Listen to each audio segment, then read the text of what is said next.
During the last few weeks, especially the last 4 days, something unusual occurred in Iceland. At the nation's largest geyser field, known as Geyser, numerous vents suddenly became far more active. This was most pronounced at the Strákar Geyser, which normally on a fairly regular 8 to 10 minute cycle briefly erupt for a few seconds and send a column of water 15 to 20 meters or 49 to 66 feet into the air. Well, all of a sudden its eruptions are occurring more frequently, or reaching heights of 30 meters, and are notably more violent as some eruptions are also ejecting amounts of small stones along with pieces of mud.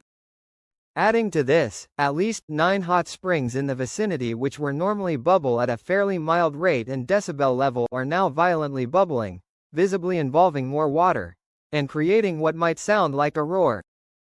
The authorities have confirmed that this is indeed happening, and from my observations it seems to be completely unprecedented during the observational history of this scenic geothermal field. While yes, specific geysers have individually become dormant for years to decades or suddenly become more active for a time, it has never occurred across multiple vents. Those of you who might remember the suspicious geothermal features the Just Icelandic YouTube channel spotted before eruptions of the Fagradalsfjall and Reykjanes volcanoes might immediately think that there must also similarly be an intrusion of magma involved here. And yet, ground deformation which would almost certainly occur during any magmatic intrusion large enough to trigger these surface geothermal changes has not been detected. Also, 3 other possible explanations, that being an increased rate of nearby earthquakes, a singular large nearby earthquake, or an unusual lack of or overabundance of precipitation have all not occurred. In other words, we don't know for sure why this is happening, only the fact that yes, it is indeed occurring. However, in my opinion, it is fairly safe to say that this increased geyser and hot spring activity is not related to volcanic activity. So, what might be causing this?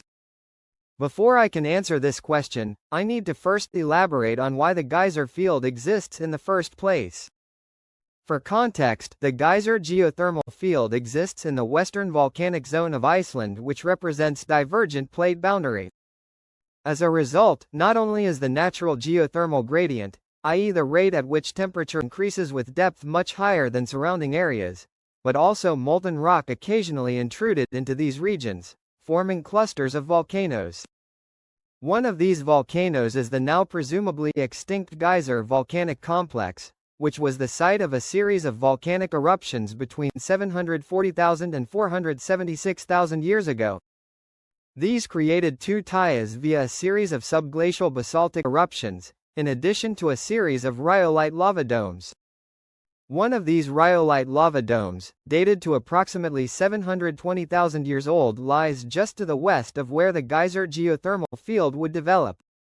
Whether due to residual heat from very deep magmatic intrusions which never reached the surface, or just due to the high geothermal temperature gradient in the region, this led due to groundwater going into the ground, getting heated, and rising to the surface to form the geyser geothermal field. However, like all geothermal fields, they are sensitive to motions of the Earth's crust, hence why large earthquakes can affect them. My best attempt at explaining the current increase in activity suggests that due to additional spreading which has occurred, not only is additional water able to permeate underground but also travel to deeper depths in the geothermal field. Thus, the water gets heated to a higher degree than is normal, rising to the surface and generating increased activity compared to beforehand. If this truly was the case, then we might expect the current heightened activity to remain for years to decades, perhaps only changing if a nearby major earthquake occurs. As a final note, I would like to thank my new YouTube channel member Ralph E. Robertson for supporting